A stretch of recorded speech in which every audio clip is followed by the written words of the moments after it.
2024. We'd like to call our meeting to order, and we will call the roll. Commissioner Page. Here. Commissioner Webb. Present. Commissioner Ott. Commissioner Wilson. Commissioner Gregory. Here. Commissioner Bess. Here. Commissioner Dobbs. Commissioner Bell. Commissioner McCarter. Present. Chair, we have quorum. Thank you. The minutes from the previous meeting have been distributed from September 12th. Are there any corrections or additions to the minutes? If there are no corrections, I'll entertain a motion to approve. I move for the adoption of the minutes. Second. Okay, all in favor? Aye. Opposed? Okay, thank you. Minutes are approved. Well, welcome everybody to our Quarterly Crime Commission meeting. This meeting brings together all of the leaders of parts of government that touch crime and public safety in St. Louis County. It's an important part of coordinating our effort to reduce crime in our community, and we really appreciate everyone coming together and talking about challenges that touch us all of our jurisdictions in a way that we can find a thoughtful path forward. We try to meet every quarter, sometimes a little bit more than that, but we have a lot of issues in front of us, and we're looking forward to hearing from everyone. Our first report will come from the St. Louis County Police Department. Chief Gregory. Good morning. Morning. I just have a few things I want to go through here. A couple of things that came up from our last meeting I want to hit on.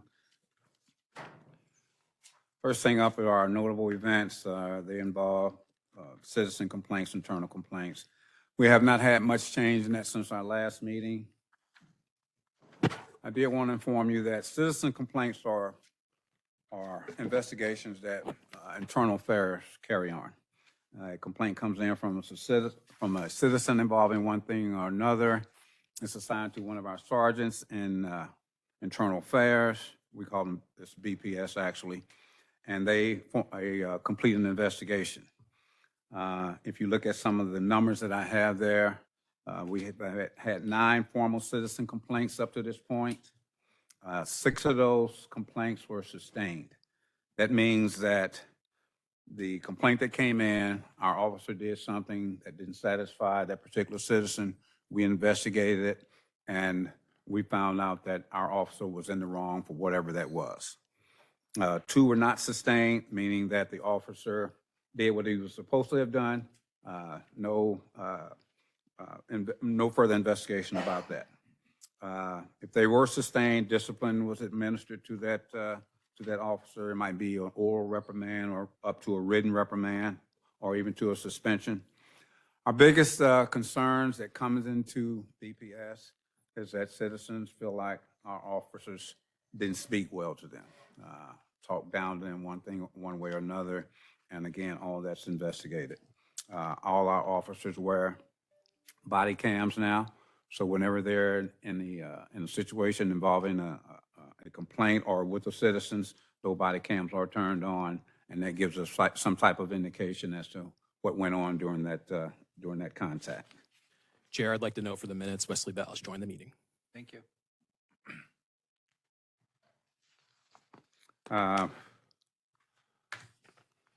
Next up is our violent crime numbers. They did not change any from our last meeting. Some of the major crimes, homicides are still down. Don't want to say it too loudly, but this is the 24th day of October, and we've had 1 homicide this month. Assaults are down. Aggravated assaults are down. Like I said, has not much change from there. Crimes against property, we're still looking at overall percentage of 14.8% numbers as far as property crimes. And the one event that's driving that are stolen vehicles. Those numbers are down. Why? Maybe it's because Honda did a lot of improvements on the vehicles that were being stolen, and a lot of community engagement events that the police department was involved in. Another thing that's driving that number down is stolen parts from vehicles. How many of you all remember catalytic converters? how big of a deal that was. So those numbers are down, and again, a lot of good work from our officers. One of the concerns that was brought up from our last meeting was missing persons. And we did some research on that, and we came up with these numbers. And as you can see, North County, as far as juveniles, they had the most missing persons. And with that, we have located 272 of those. We still have 13 active missing juveniles in North County. And a lot of the reasons for missing children is a lot of it is habitual.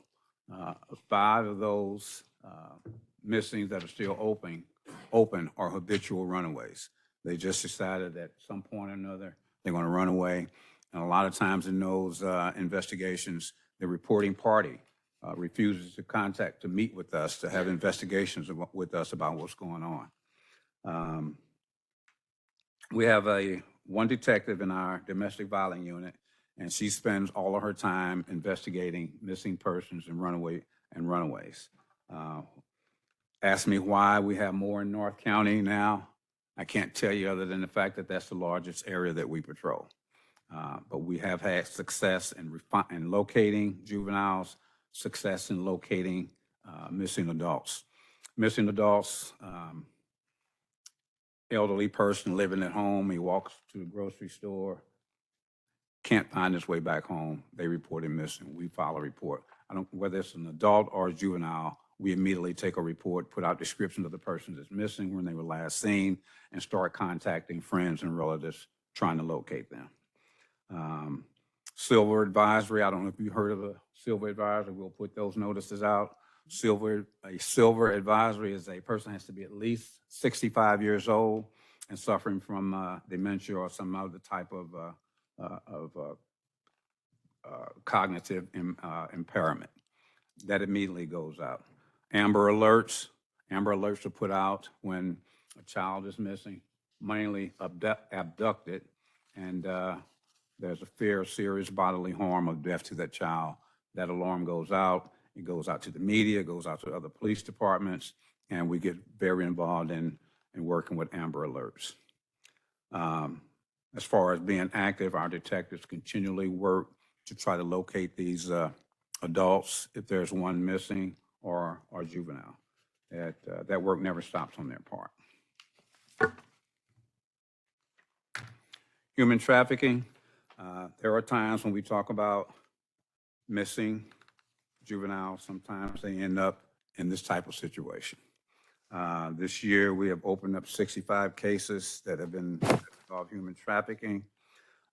Most of the cases that are involved in that are commercial sex involving adults and children, illicit massaging businesses, and labor trafficking. Our detectives get a lot of information through the internet, and we're fed a lot of information about these types of crimes through our federal partners. The majority of the crimes of human trafficking that we work with involve commercial sex. Again, we talk North County. Most of this occurs at North County, Jennings, and other North County municipalities. Some questions came up at our last meeting concerning drugs. We have a very extensive drug unit. They do a lot of great work out there. They're one of 18 strike forces that were established by Homeland Security. They investigate long-term drug cartels, drug investigations, and they also investigate local drug groups and violent criminals. They're assisted within that unit. There are our detectives, municipal detectives from other municipalities, DEA, FBI, Secret Service, Homeland Security, Postal ATF. They're all a part of our St. Louis Gateway Strike Force. Just a few notable events that they're involved in. St. Louis County detective, along with U.S. Postal Inspection, served an interdiction and recovered 10 pounds of meth. Another investigation recovered some drugs and $33,000 in U.S. currency.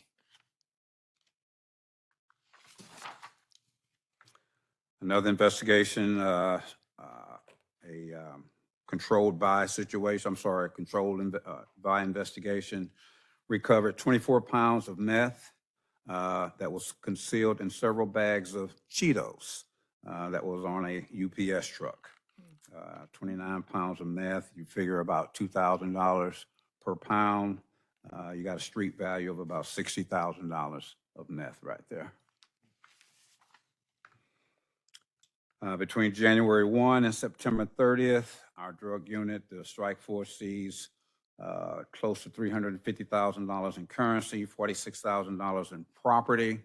They made 243 arrests. They seized 120 firearms. They made 5 controlled deliveries. A controlled delivery, UPS or Postal has a package on their vehicle that they have suspicions about. They may call us. We'll bring a dog out there. They'll sniff that package. Guess what? It's drugs. So we'll work with them. We'll make that delivery to the residence where it's going. Once it's seized, we'll get a search warrant and we'll hit that residence for the drugs. They closed one clandestine lab. That's a home. Remember the home that blew up in North County? Mm-hmm. They were producing fireworks, types of bombs, and they just recently had a clearance of one of those labs. They've executed 50 search warrants. They had 9 consent searches. That means there was a suspicion of drugs or whatever at a certain location with a certain person. They asked, can we search your location? And for whatever reason, they say, yes, you can. And guess what? We get in there and we find the drugs. That's a consent search. We had 32 new cases assigned to us by our intel analysts out there at our drug site, and they've recovered 71 recovered vehicles. Below that, you'll see some of the drugs that they seized: crack cocaine, heroin, meth, marijuana, ecstasy, hydrocodone. You can get hydrocodone from your doctor for pain if needed, but when it's abused, it's a problem there. And lastly, we have our opiate prevention initiative performance. We've done, in the month of September, we had 47 presentations. We reached 92 civilian businesses and law enforcement organizations with a total of 1,700 attendees. We had over 8,000 social media contacts, completed 60 hours of professional education, and we performed 102 hours of prevention work. And we also executed 1 Narcan save. We have Detective Melanie Quinn. She has been doing this for years. She does a great presentation of doing these presentations about opioids. We'll do presentations at school at their request. She'll come in and do a presentation. And again, like I said, she does a great job. This week, starting on Saturday, there's a drug take-back that starts on Saturday, and those sites where the drug take-backs are listed on our website. That's all I have. Questions? Okay, thank you. Yes. Thank you, Dr. Page. I wanted to say first, thank you, Chief, first and foremost, for giving us the statistics on the concerns we have for human trafficking and also for those missing persons report. Unfortunately, as you reported in your presentation, North County is heavily impacted. Mm-hmm. And this has come to my community several times. In fact, crime in general is heavier in North County. And if you was at my town hall last night, and many of Dr. Page's office was there, and they probably got an earful full last night because how important crime is and how they feel like it is stagnating our community. You know, you have my full partnership. I just want to make sure, and that's why I had Mr. Crease there as well to talk about Save Lives Now, because I want the community to know that there's work being done so they can partner with us to make a difference. And so I do appreciate you doing this. I look forward to Precinct 1 opening. That's what I was hoping you was going to say something today. Excuse me. Does that mean it's opening right now? I'm just kidding. I'm sorry. Looking forward to it. I have talked with Kevin Underwood and Navigation, the contractors up there. There's still a lot of inside work that needs to be done at the North County precinct, things that need to be done before we schedule a ribbon cutting up there. And I've seen some of those. I've been through there a couple of times since they've moved in. And so looking forward for that to come to resolution, hopefully before the end of this year. We hope so too. Thank you. That's all that I have. Thank you, Dr. Page. Commissioner. Dr. Page, thank you. And Chief Gregory, thanks not only for your good work, but for your wonderful reports. I was pleased to see that in a number of categories, crime is down. Sure. And this is probably a broad and unfair question, but how do you think the presence and visibility of police officers in high crime areas relates to a reduction in crime? It can't hurt us at all. The more officers you are out there, the more, not only can we respond to calls, and hopefully settle those calls, but the more officers that you have out there, it gives our officers the opportunity to meet with our citizens out there. And when we have that connection with our citizens out there, that helps us to fight crime. So yes, the more out there, the better. We're at a point now with our numbers where, and especially, we talk North County. We talk North County, which is our busiest precinct. And those guys are going from one call to another. It lessens the opportunity to meet with our citizens, to collaborate with them.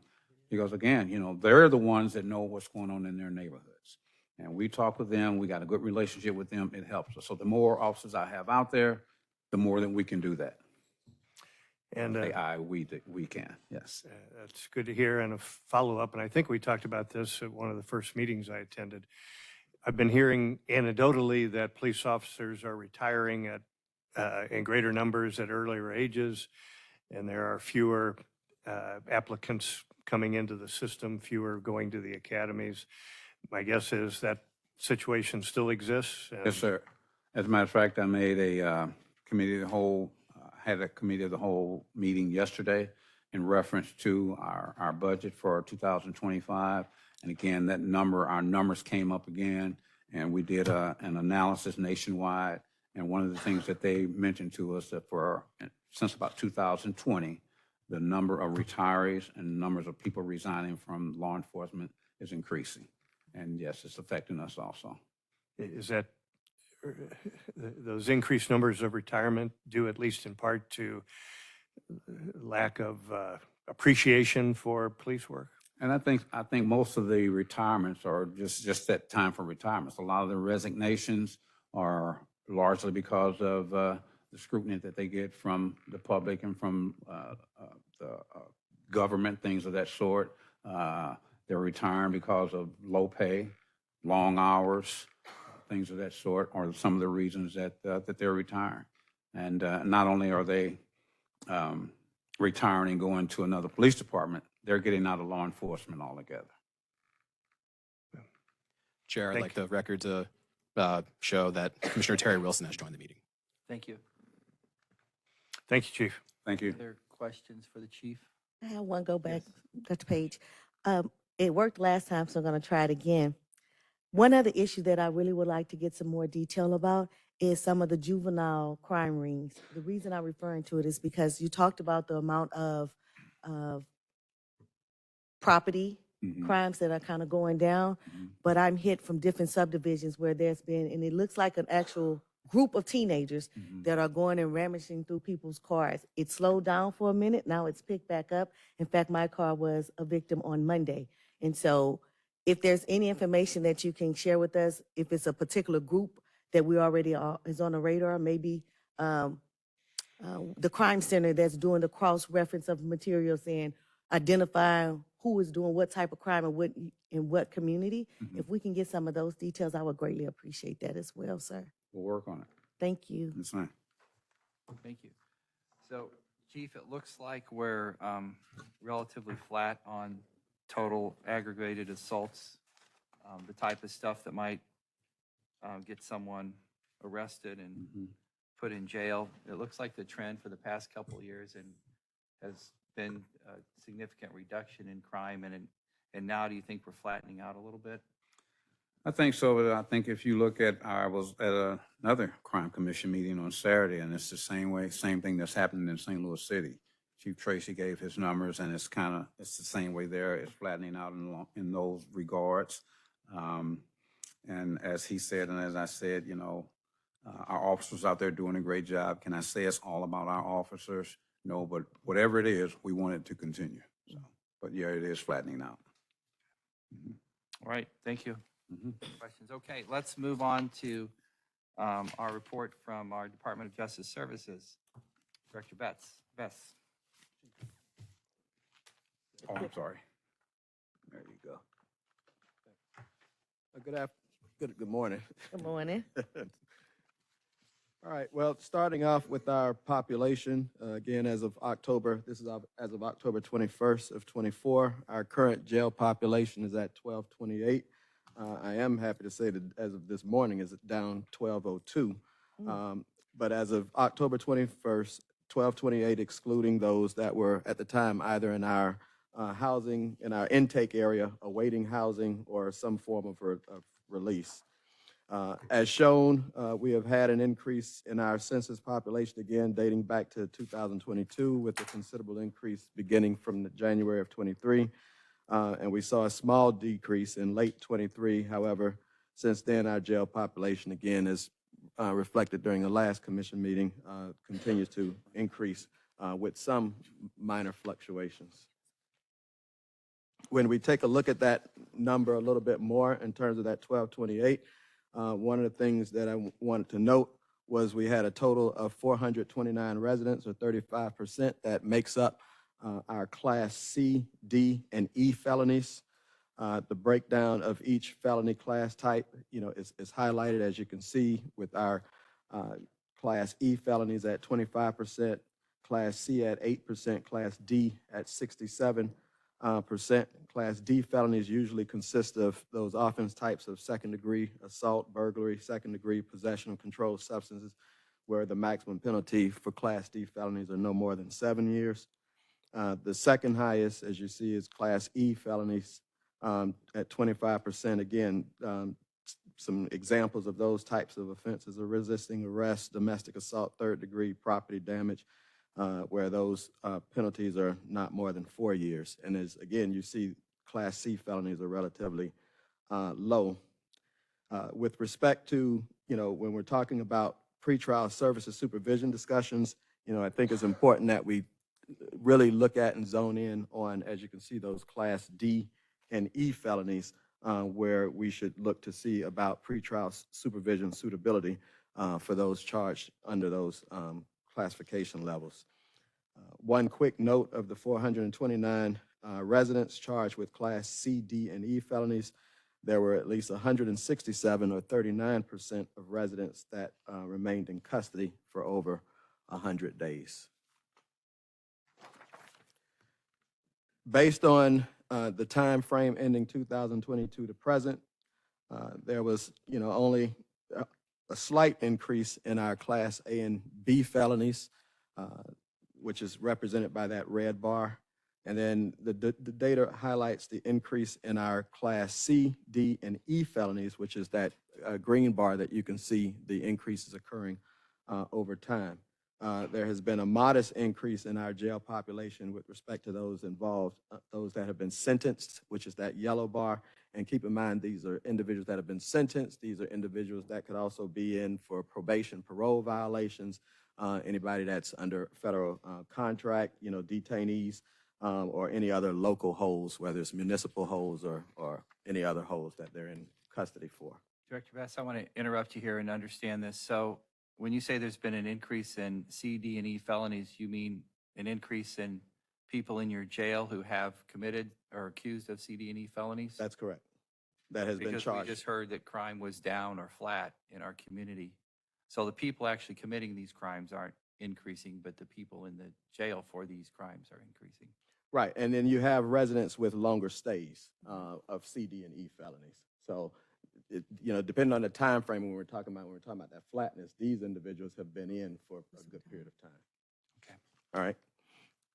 I'm going to chime in too, and just to give some clarification, a lot of these numbers have to do with the increase, which was alluded to earlier, with respect to car break-ins, car thefts, carjackings in some situations, where these are the individuals that are committing these crimes over and over again, And the judges are frankly getting tired of it. And so they're not letting them out because they continue to commit these crimes over and over. And so, and most of those fall in that C, D, and E, which is the biggest factor attributing to that increase. If I may pull on that thread, and so that the judges are giving them longer sentences or not allowing them, or they have not been prosecuted yet? Because I No, want to know so why they in there so long. Right. Everyone in the Justice Center, unless they're misdemeanor, is in there prior to being convicted. Okay, I thought Once they're so. convicted, they'll be sent over to a penitentiary. So these folks are the folks that are either misdemeanors, which is, I'm guessing, a number that doesn't even register on your, It's small. right, or folks who are waiting trial. Now, there's a couple things that have contributed to that, and we're all at the we all have to work with the courts here. The courts run the dockets, and so we all have to work around the court schedule. But that said, there's several things that have contributed to some of these longer stays. And some of those things are still COVID. We're still working on a backlog of cases that were when the courts were literally closed, but cases were still piling up and still working through those cases. And then also, we have when a case is charged, it literally is a line for trial. And those who were charged previously are obviously higher in the line than those who were charged more recently, but there's other things that factor into that, whether the individual, sometimes there was one case where the individual, and it was even covered in media, had been in with you guys for about 4 years. And so people were up in arms about it. But what happened is that the defendant continued to fire his attorneys, and he has a right to do that. But every time he does that, the judge has to continue it, and the judge doesn't, and the judge can't, and he has a right to counsel. And so those things are also out of the court's control. So there's a lot of things that that factor in that are much more upstream than Chief Gregory and my office. But we're at the behest of the courts, and again, we're talking over 8,000 to 10,000 cases a year on average. So you can do the math and see why those things can back up, but they are moving. Okay. And would it be a correct analogy to say so they're up to 429 C, D, and E felonies that are being held in our jail currently, those correlate to 429 cases that should be in your office, in the prosecuting attorney's office? The overwhelming number of these are going to be in St. Louis County cases. Okay. Right. Now, some of these individuals, they may be in on C, D, and E felonies, but they also may have an A and B felony as well. So it's not as if they're all individuals with a C or a D or an E. Sometimes they're all of the above. But like we said, the biggest factor that contributes to this number, which is still lower than when we all came in, is the car thefts, car break-ins, which many of those have gotten at least somewhat more violent. And judges, and again, that's been an outcry from the public that folks are tired of this. They're tired of the cars being broken into. We saw these spikes. I've been at different town halls, including yours, and that is one of the major complaints with folks in the community all across the county too. Thank you for elaborating. I apologize, Dr. Best. Mr. Hess. This is why we all come together in this body, is to try and understand Absolutely. how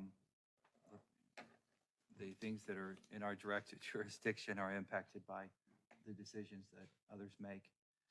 And I know what is the increase since 2022 to now? The jail population's gone from 760 to 1,200. What is that percentage-wise? It's This would Is be, that your next slide? no, but you got me doing mental math, so let me figure this out. I see the CD&E felonies are up 141%, Right. and the AB is up 23%. Mhm. But, and I want to let you finish your report. We've interrupted you here a couple of times, but the increase in the jail population is certainly impacting our county budget, but it also impacts the lives of the folks that need to be processed and either need to move on to state prison or need to go back and support their families and go back to work. And it impacts the victims too, who are waiting to get resolution as a victim of a crime, get resolution of that crime so they can move on with their lives as well. So we are concerned about the jail population, and we want to all work together as we do to see what we can do to address it. I would add, with Prosecutor Bell's synopsis talking about the court with this next slide, and we talked a little bit about this during the last Crime Commission meeting. While this slide focuses on the average, specifically on that left-hand side, as previously discussed, we are seeing a number of high-dollar bond amounts, most of which has been cash only with no 10% down. In fact, that's been the bulk, which means that residents under these circumstances have been required to pay the full amount. Again, this slide highlights the average bond amounts beginning in 2003 until now. Bonds classes C, D, and E felonies have increased since the beginning of 2023, most of which occurred in the first half of 2023. And if you can see, taking a look at that, the right-hand slide where you see the number of 1228, where I have the arrow drawn, this kind of parallels to the fact that the data shown from the initial slides, which is the jail population, where you can see between January and March of 2023, there was a sharp increase in arrests there. And then again, talking about, how the increase with the average bonds and how those have increased over time.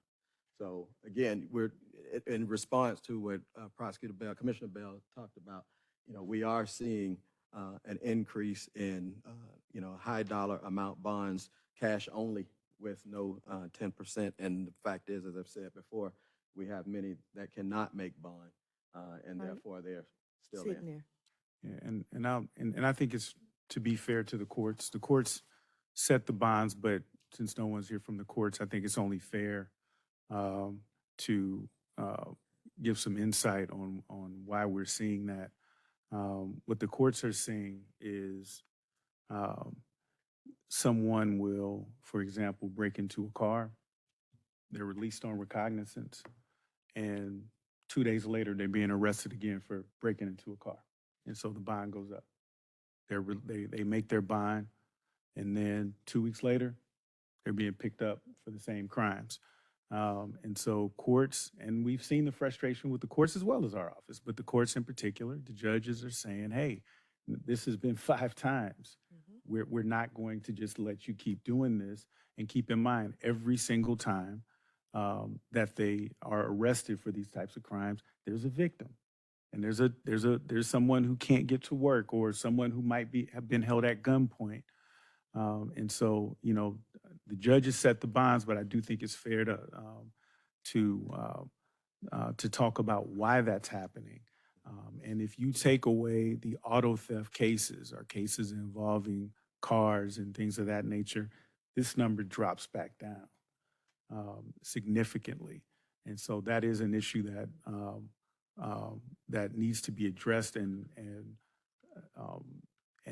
there's a lot that this body cannot do because that's going to take investment in jobs. It's going to take investment in education and other things upstream that this body obviously can't deal with. That said, we can do everything that we can, including diversion programs, which our office, as well as the courts, as well as the county executives and county council have been supportive of, have helped to reduce this number. Over 4,400 people in our office, in our diversion advisory program alone, as well as the court on the court side with the treatment courts, we're talking thousands and thousands of people who avoided going to jail. So this, but just to give some insight on those numbers, that's the biggest contributor to this increase.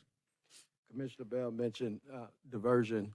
So we talked previously about pretrial services, and this is just a quick snapshot of our pretrial services numbers. As of October 21st of 2024, pretrial services supervision was at 220, whereas the average days on under supervision has been 331.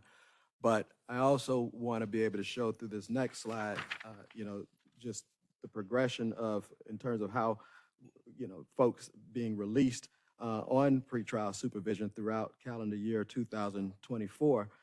As shown, pretrial services supervision has been granted to mostly those charged with Class D and E felonies. So again, when you see I talked about earlier in the slides about the jail population, where the bulk of it has been our D and E felonies, that's why we want to continue to target those D and E felonies, because they could be reputable candidates for pretrial supervision. Thus far, a total of 222 cases have been received for pretrial services supervision.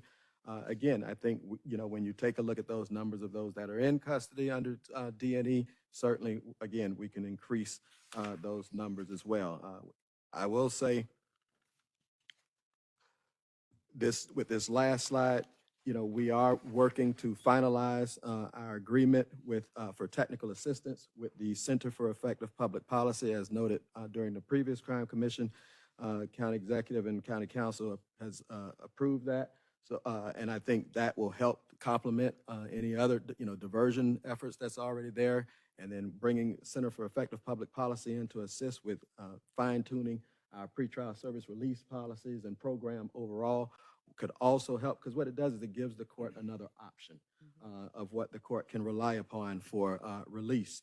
So presently, right now, what we have been doing, even though we have not had that partnership in place just yet, we have been meeting in-house to discuss some strategies for improving pretrial services supervision. We are near finalization of several processes, starting first with how can we go about educating the court and working alongside with our prosecutor attorney's office as well as our state public defender to be able to provide some investigative measures on the front end in helping the court to make determinations as it relates to whether or not somebody is suitable for pretrial services supervision. These are just a couple of the measures: developing a qualification standards, and developing an interview worksheet so that we can interview the folks when they're coming into the jail. Also, the information that we take, transcribe it into a report itself for the court to be able to review and help in their decision-making. We've developed contact standards. One of the things that Commissioner Bell talked about, I think would be very helpful, is if we don't just supervise from the desk per se, but actually be out in the community, putting eyes on folks in the community. So we're looking at developing some contact standards, as well as we're re-reviewing our pretrial supervision contract, as well as looking at our electronic monitoring program also under review. Again, all of this is designed to help provide the court with more options so that the court can develop that comfort level and know that justice services is part of the community supervision process that could help with community supervision. And I'll quickly add, this is where the rubber hits the road. If you want to see a significant decrease in these types of crimes and these people being held, this is where we have to invest. We have to invest in treatment programs that address those root causes. As I mentioned, we have over 4,400 people that have gone through our treatment program with a 96% success rate, and that's with one attorney and one investigator and one support staff in that unit. If we had resources to be able to increase that, we could do so much more, and that goes with law enforcement too.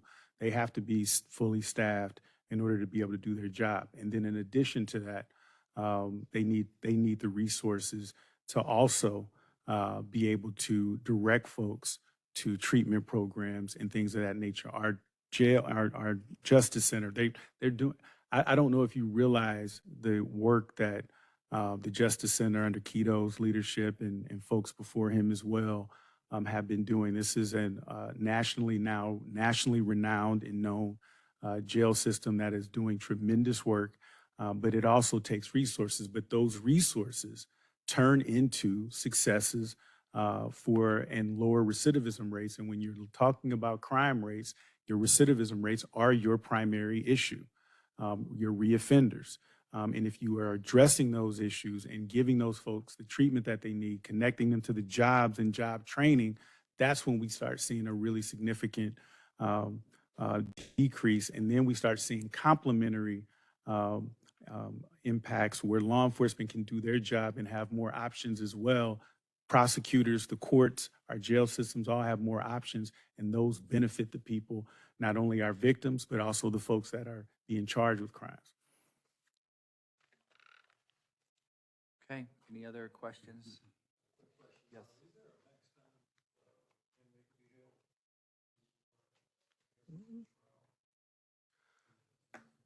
There's no max time. So constitutionally speaking, folks have a right to a right to a trial, and essentially the courts interpret that as all things considered, some reasonable amounts of time. And so that's why you'll see in St. Louis County, we're pretty good. Our average is about 8 to 9 months, and that's probably lower than most jurisdictions. If you look in the city, it's longer, but they got a much larger caseload. But courts have the discretion to move that along. So if they think one side is dragging their feet, then they can set a trial date and make certain that it's tried immediately. If they're not, or if they feel that more time is needed because maybe such as the case that I talked to before, a defendant says, I want a new attorney. Well, then that defendant has a constitutional right to representation, and that would slow the process down as well. Yeah, the courts here do and that's everyone. And I want to make sure that's a partnership with everyone. And in the county, when you look at other jurisdictions, historically, the county has done a good job of processing cases and getting them out. Well, thank you.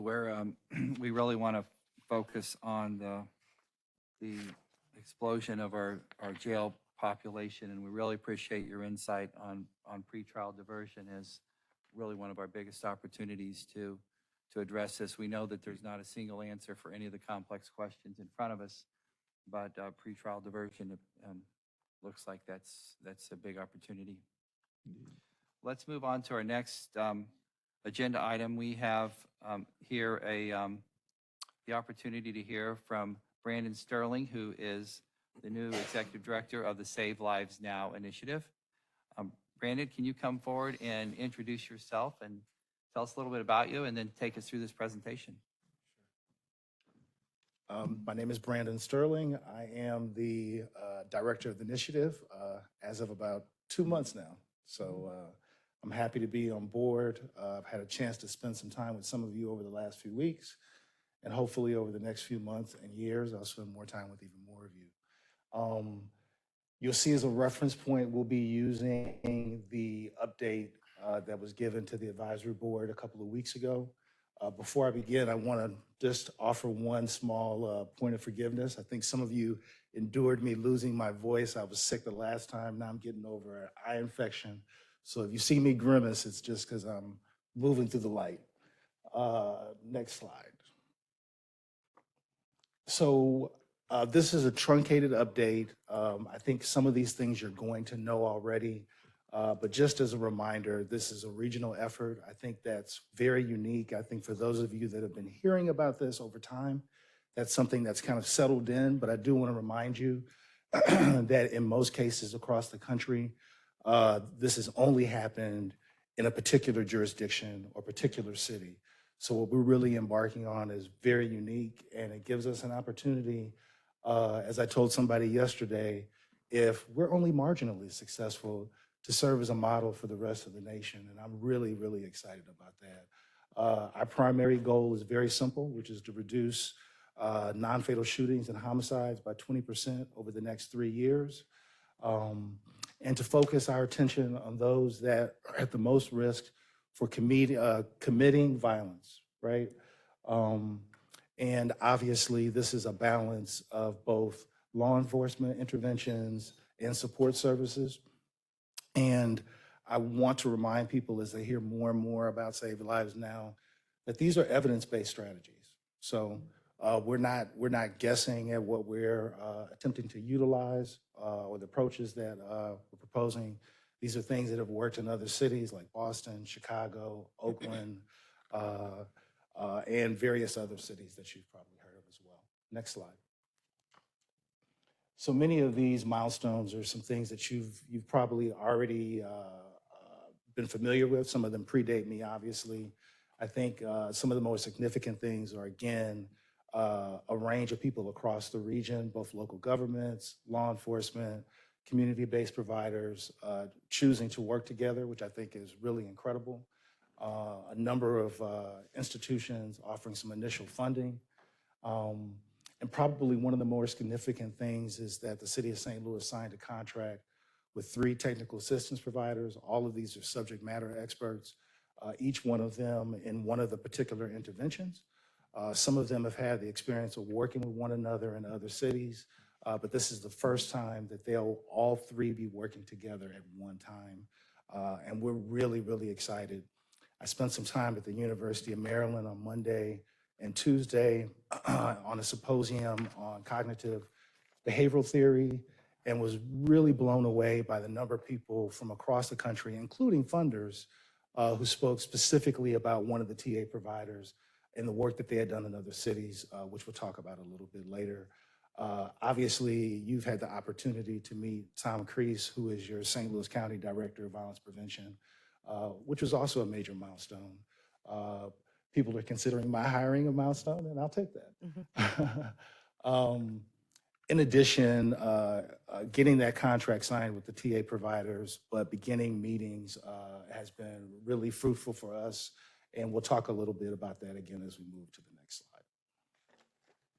So these are our TA providers. Live Free USA, which is based in California, done a tremendous amount of work in Oakland and some other cities as well.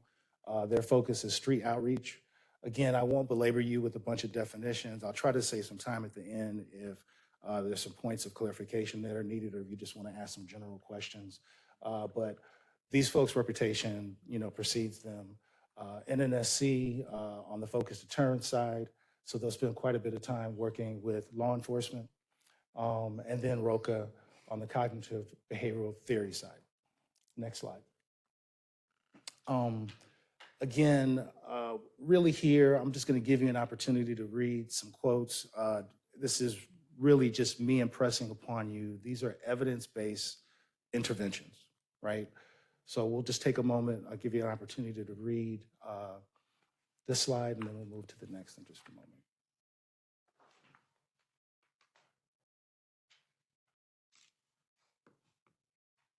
Next slide.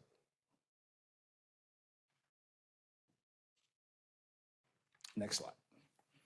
So again, what's really interesting is that each one of these interventions has seen positive outcomes on how it helps reduce gun violence and homicides, and other things like recidivism. What's exciting for us is to see all of them work in tandem, upfront, at the same time. So again, just really, really exciting opportunity for us. We've spent some time with the TA providers, the implementation team, and we've got some short-term goals. Probably the most important among them for the time being is that the TA providers are working with the implementation team to build out a program design that is unique and specific to our region.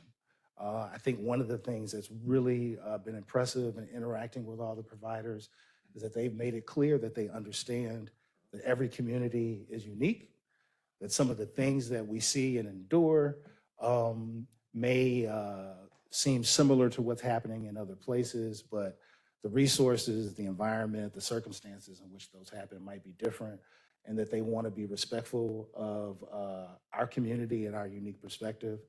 So they're helping us build some program objectives and strategies that are custom fitted for us.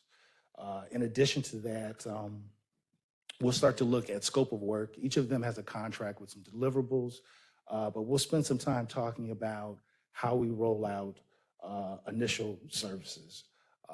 We know that the city of St. Louis has a little bit more momentum than some of the other areas, but we may find ourselves with a scope of work that includes doing some initial work in the county or in St. Clair County.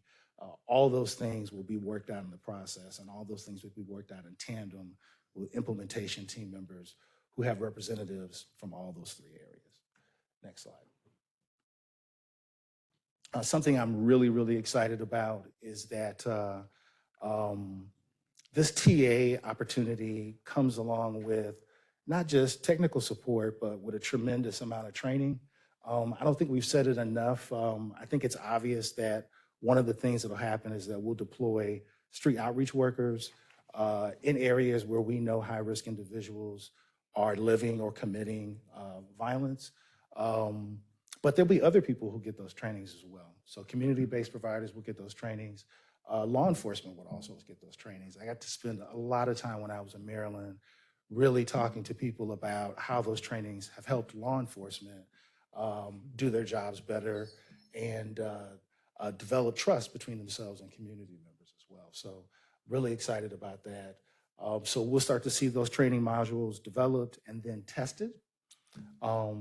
We're working out a process right now that'll be initially invitation only, where we'll look at some existing community-based providers that have some experience in this area or have some mission alignment, and we'll start to think about who might be introduced to the fold to get those initial trainings, and then work our way out from there as we scale the program up. Obviously, this is something that'll take quite a bit of fundraising, which is a part of why I've been hired. Once a program design has been developed, I'll start to work on a fundraising strategy. That won't happen in a vacuum. I'll certainly be asking for and receptive to input from local governments, law enforcement, those community-based providers, but to put something together that is competitive and something that's sustainable so that we can scale this up. Next slide.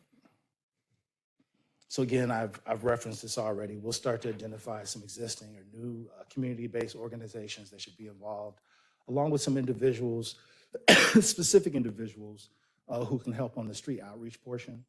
I think it's one of the things that I've learned over the last couple of months is that it's critical. You hear this language about credible messengers. It's critical that we pick the right people in those positions. Where this goes and how it moves is it's essential to have the right people involved and to make sure that they have the training and support that they need. Lastly, something I don't think we spent enough time talking about, but we'll start to work through a strategy for how we do what they call custom notifications. So that's a portion of the focus deterrence model.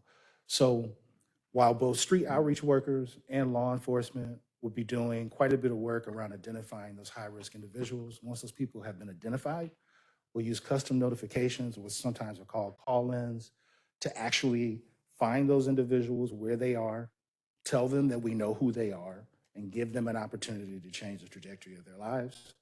And if they choose not to, the other portion of this is that now we've got a tremendous cross-jurisdictional data sharing process going on. We've got law enforcement working across jurisdictions, and now they can use the tools that they have at hand and those relationships to look at other ways to get people to change their behavior, right? So that can include everything from enhanced sentencing, spending more time talking about those individuals, doing shooting or incident reviews, and creating strategies for getting them off the street if they don't want to go to a more productive route. Next slide. Again, you can see some of the partners that are listed there.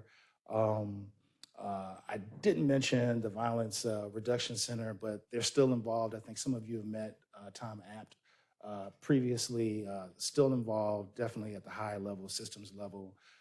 He'll be supporting those TA providers and us as well. But again, truncated update. I do want to kind of stop talking and give you guys an opportunity to ask any questions if you have any. Yes, sir. How you doing? Thank you. Wonderful presentation. Do you have some examples of what the street outreach task or activities would look like, and what does the engagement kind of look like with that piece? So I'm kind of So, curious on that. I think one of the terms that you're going to hear consistently as this thing rolls out is something called relentless engagement. Okay, so what we know is that for a variety of reasons, people find themselves on the wrong side of the law. Some of that can be socialization, some of that can be poverty, it could be a range of things or a combination of things, right?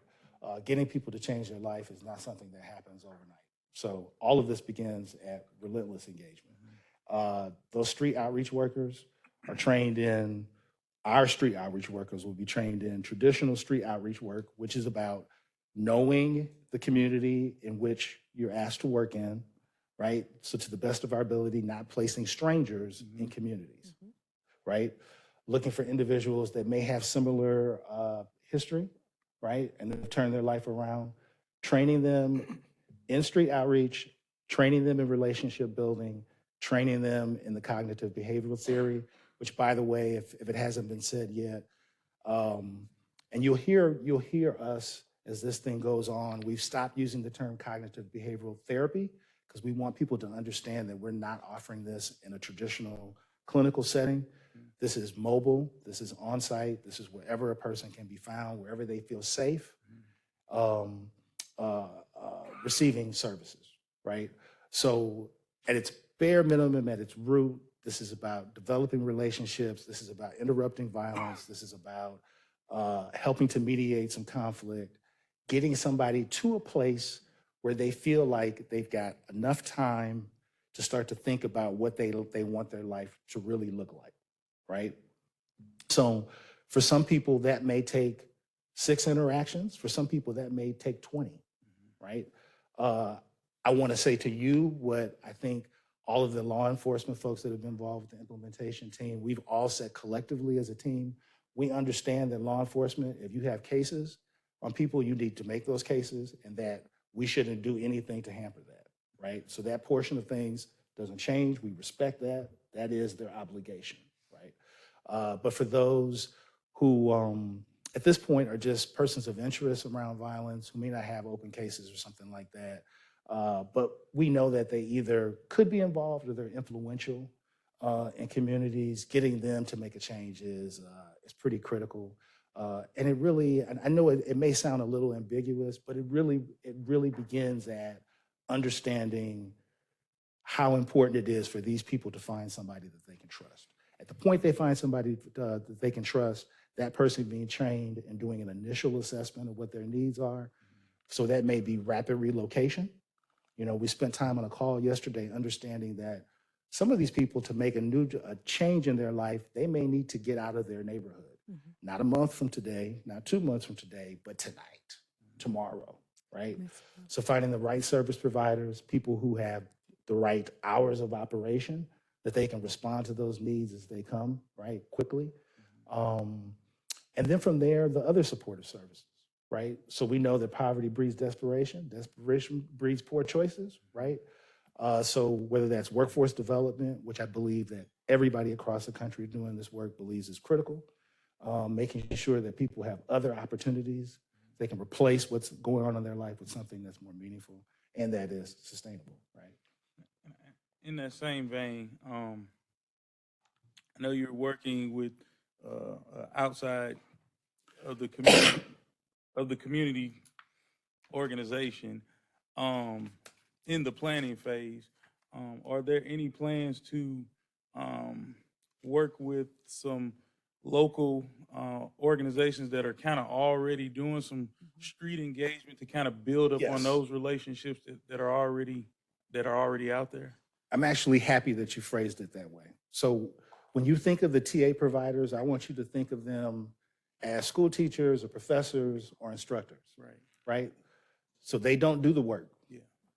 The community providers, the street outreach workers, law enforcement, all of us as partners, we will do the work. What they do is they train us in the best ways to do that work based on their previous experience and observations in other cities, right? So we will engage folks from the community to do this work. We absolutely have to. There is no other way to get it done. Thank you. Thank you. Mr. Best. Yes, Sterling, good to have you here today. Appreciate it. Thank you. Kind of took the words out of my mouth, Terry, about getting other people involved with the street outreach. I know that at one point we were using the Urban League to help us with the street outreach. If you're another term that you'll probably hear from James Clark's is boots on the ground. Yes, And absolutely. that's his people out there knocking on doors, talking to people, trying to Yes. get them to go a certain way or another. And I believe that with this organization, those are the people that we're going to have to use to get that done. You talk about trust between them and Save Lives Now. Police officers, that's going to be the hardest thing for us to do, is to knock on the doors Right. and get people to trust what we do. So it's very important, I think, that we get those organizations, Better Family Lives, things of that Yes. sort, and the people that are going to train us with the TA initiative to get that done. Another question that I had, I know we've been working on this Save Lives Now for close to a year or so, maybe a little longer.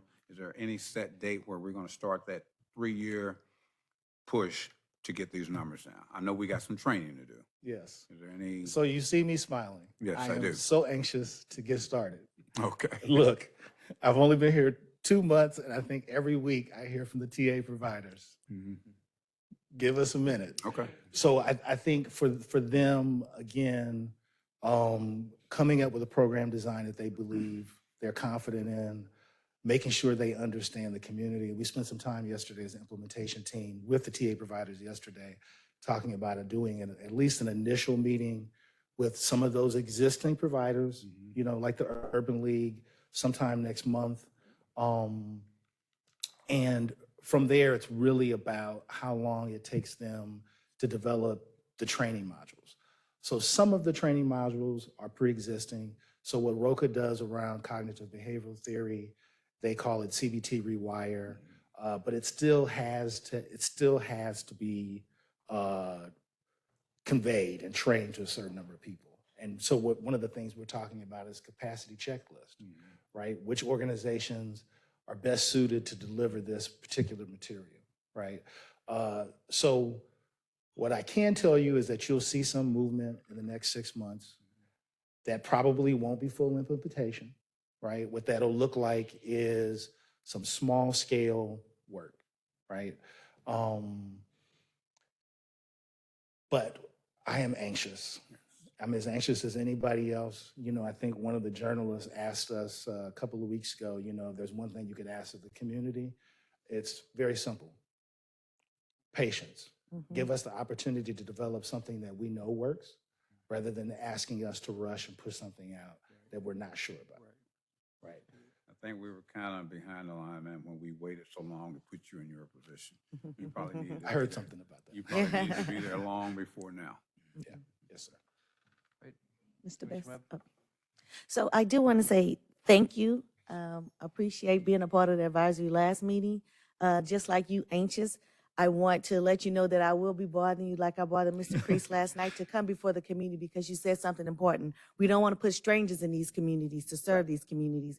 And I know with relationships that we built with the block units, with Farrakhan out of the Urban League, also Better Family Life with Mr. Bush, also working with our police precinct 1 and doing outreach.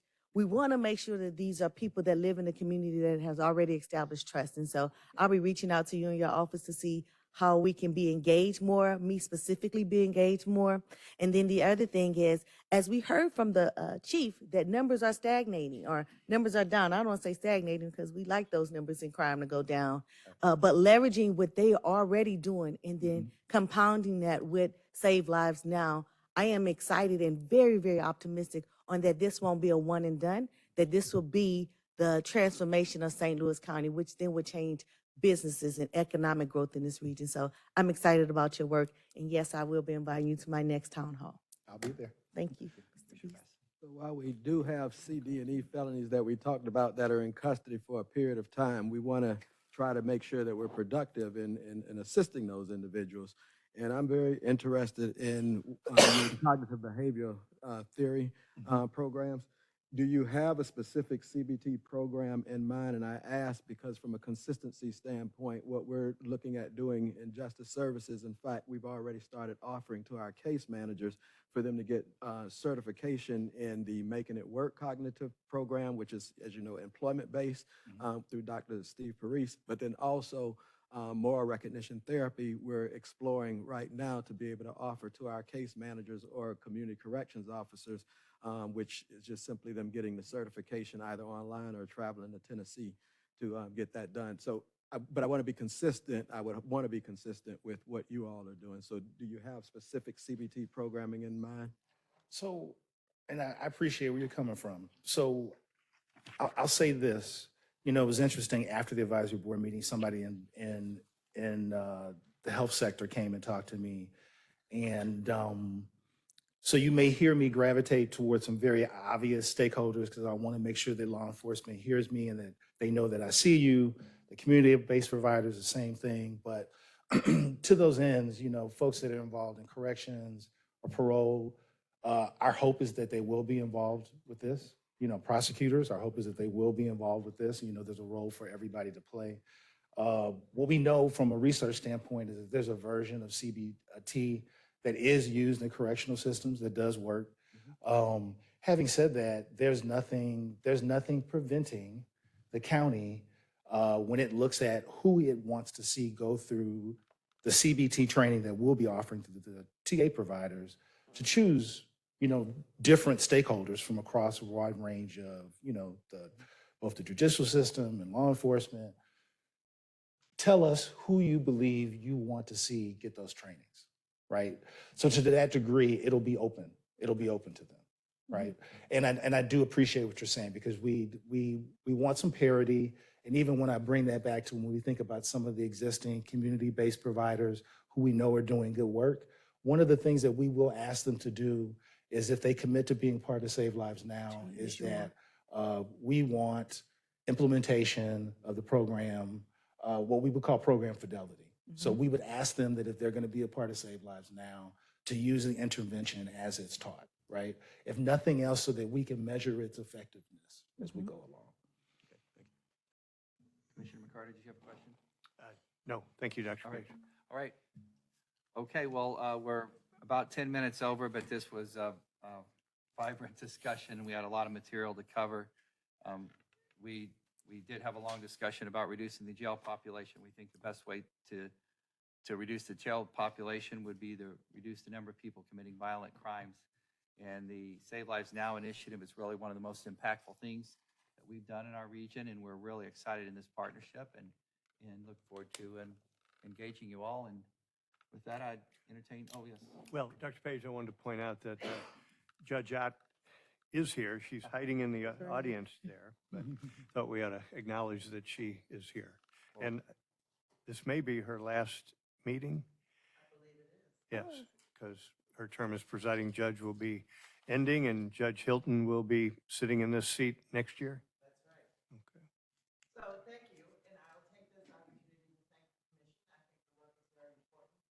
Unfortunately, as you know, this conflicted horribly with my schedule on the Thursdays, but the work that is being done here is very important, and I applaud this commission for that work, and I appreciate being a part of it.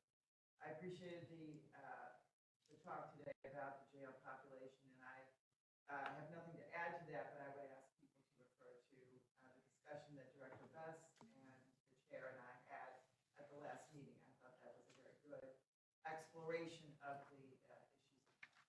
So I wish you all good luck, and it's been an honor to be a part of this group. Thank you. Our next meeting will be February 27th. I also want to recognize that today is Christina Capizzi's last day with us. She is moving on to other opportunities, but we really appreciate your help, not only with this commission, but with everything in county government and the county counselor's office. You have been engaged in some really complex questions for us, and we really are going to miss you here. Thank you. I appreciate that, and I will miss everyone here. Everyone's been great. Sad to be some of the projects that are being going that we're watching from. New opportunity. All right, thank you. With that, I'll entertain a motion to adjourn. So move. Second? All right, all in favor? Aye. Aye, opposed? Adjourn, thank you. Mr. Sterling, may I speak with you?